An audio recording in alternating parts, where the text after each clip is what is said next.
নতুন দিগন্ত চ্যানেলে সবাইকে স্বাগত। এখন আলোচনা করা হবে জুন মাসের রাশিফল নিয়ে। মেষ থেকে মীন পর্যন্ত সমস্ত রাশির রাশিফল আলোচনা করা হবে। মেষ রাশি, কার্যক্ষেত্রে নতুন সুযোগ আসতে পারে, মান সম্মানের বৃদ্ধি ঘটবে, কাজে স্থিরতা আসার সম্ভাবনা খুব বেশি, ধর্ম কর্মে রুচি বাড়বে, ধন প্রাপ্তিও হতে পারে।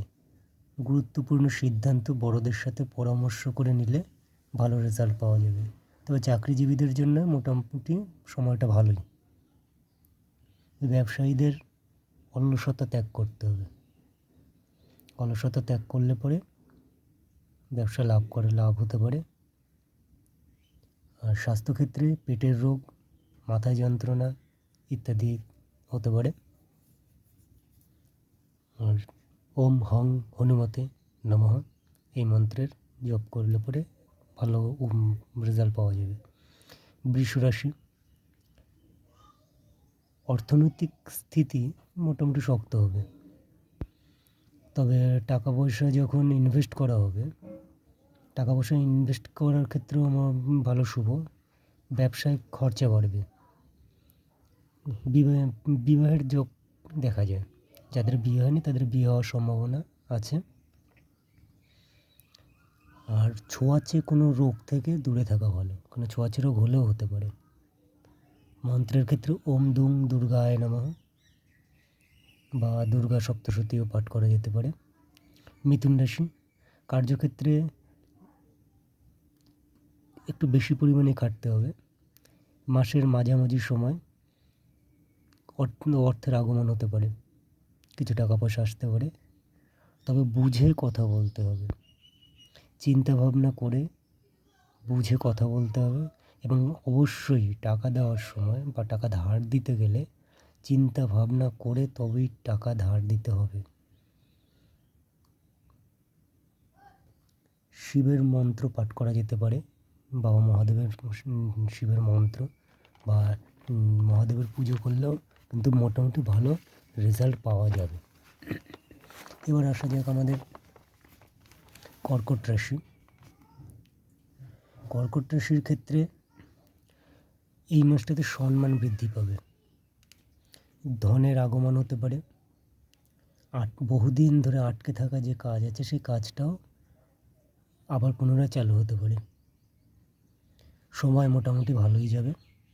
ব্যবসার লাভও দেখা যায়, বিবাহের যোগ দেখা যায়। তবে ইমোশন হয়ে আবেগে পড়ে কখনো কোনো সিদ্ধান্ত নেওয়া যাবে না। এক্ষেত্রেও শিবের মন্ত্র জপ করা যায়, তাতে ভালো ফল দেবে। সিংহ রাশি, যাত্রায় যোগাযোগ পাওয়া যায়। যাত্রায় যোগাযোগ আছে, মানে কোথাও যেতে হতে পারে, যাত্রা যোগ আছে। তবে চাকরি ক্ষেত্রে যারা চাকরি করছেন তাদের ক্ষেত্রে চাকরি না বদলানোই ভালো। ব্যবসায় খরচ কম করতে হবে, বুঝে শুনে ব্যবসায় টাকা লাগাতে হবে। আর সম্পর্কের ক্ষেত্রে, যে কোনো সম্পর্কের ক্ষেত্রে একটু যত্নবান হতে হবে, কারণ সম্পর্কে চিড় ধরলেও ধরতে পারে, এরকম একটা সম্ভাবনা দেখা যায়। যাতে চিড় না ধরে সেই দিকটাতে লক্ষ্য রাখতে হবে।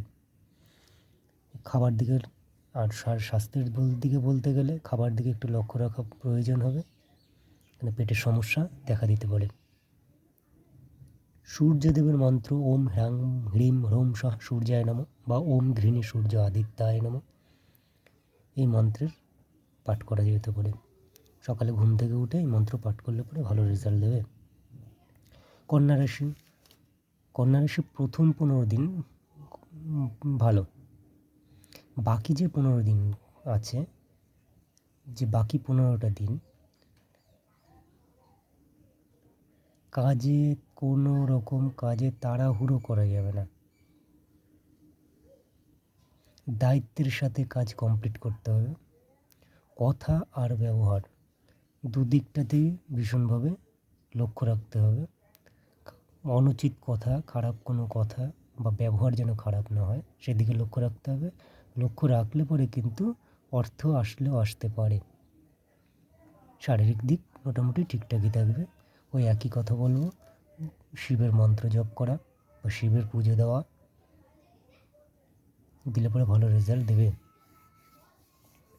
তুলা রাশি, মান সম্মানের বৃদ্ধি হবে, মান সম্মান পাওয়া যাবে।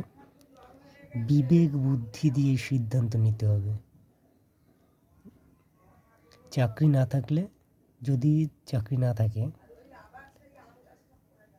সেক্ষেত্রে বদলানো যেতে পারে। ব্যবসা লাভ হবে।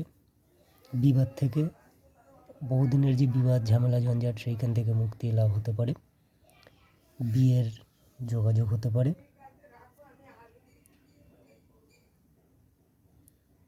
এক্ষেত্রেও বলবো মা দুর্গার মন্ত্র জপ করা বা দুর্গা সপ্তশতী পাঠ করলে পরে ভালো রেজাল্ট দেবে। বৃশ্চিক রাশি, প্রথম ক্ষেত্রে ধনলাভ হতে পারে, মানে মাসের প্রথম দিকে ধন লাভ হতে পারে। ভাগ্য ভালোভাবে সাহায্য করবে। কর্মক্ষেত্রে বা কার্যের ক্ষেত্রে উন্নতি দেখা যায়। তবে রাগ আর গুপ্ত শত্রু থেকে খুব সাবধান থাকতে হবে। হনুমানজির হয় হনুমান চালিসা, নয় ওম হং হনুমতে রুদ্রায় নমঃ এই মন্ত্র পাঠ করা যেতে পারে, বা ওম হং হনুমতে নমঃ পাঠ করা যেতে পারে। ধনু, এই মাসটাতে খরচা বাড়বে। ডিসিপ্লিন সহকারে কাজ করলে পরে ভালো হবে। সম্পর্কের দিকে অবশ্যই লক্ষ্য দিতে হবে, মানে যে কোনো সম্পর্ক, সেই সম্পর্কের দিকে লক্ষ্য দিতে হবে যাতে সম্পর্কে চিড় না ধরে। আর বহুদিনের যে অনেক দিনের যে টেনশন, সেই টেনশন দূর হতে শুরু করবে। এক্ষেত্রে বুধের মন্ত্র জপ করা যেতে পারে, বা ওম গং গণেশায় নমঃ এই মন্ত্র জপ করা যেতে পারে। মকর রাশি,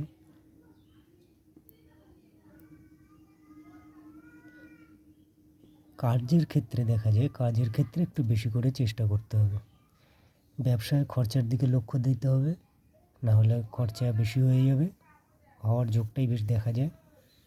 পরিস্থিতিটা সেই রকমই। সম্পর্কের দিকেও, এক্ষেত্রেও সম্পর্কের দিকে একটু নজর দিতে হবে। শরীর মোটামুটি ঠিকঠাকই যাবে। তবে শনির কোনো উপায়, শনির মন্ত্র বা হনুমান চালিসা পাঠ করা যেতে পারে। রাতে ওম শনিশ্চরায় নমঃ এই মন্ত্র জপ করা যেতে পারে রাতে। কুম্ভ রাশি, কর্মক্ষেত্রে বাধা আসতে পারে। ব্যবসায় বুঝে শুনে অর্থ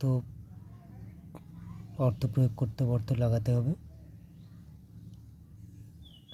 আর এক্ষেত্রেও বলবো এদের শরীর মোটামুটি ভালোই যাবে। শিব পুজো করা যেতে পারে, ওম নমঃ শিবায় যে মন্ত্র জপ করা যেতে পারে, বা মহাদেবের বাবার পুজো করা যেতে পারে। মীন রাশি, ধন লাভ, আর বিশেষ করে অলসতার কারণে কিন্তু ক্ষতি হতে পারে। ধনলাভ হওয়ার সম্ভাবনা আছে, তবে অলসতা করলে পরে কিন্তু কিছু পরিমাণে ক্ষতি হতে পারে। স্বাস্থ্য মোটামুটি ভালোই থাকবে। আর উচ্চপদস্থ কোনো ব্যক্তির সঙ্গে যোগাযোগ হতে পারে। এরা ওম লক্ষ্মী নারায়ণায় নমঃ এই মন্ত্রে জপ করলে পরে ভালো সুফল পাওয়া যাবে। তো আশা করি চ্যানেলটা যদি ভালো লাগে তাহলে সাবস্ক্রাইব করে নিন। চ্যানেলটা লাইক কমেন্ট করে দিন। আর সবাই ভালো থাকবেন, সুস্থ থাকবেন, সুখে থাকবেন, আনন্দে থাকবেন। আমার প্রণাম নিন। নমস্কার।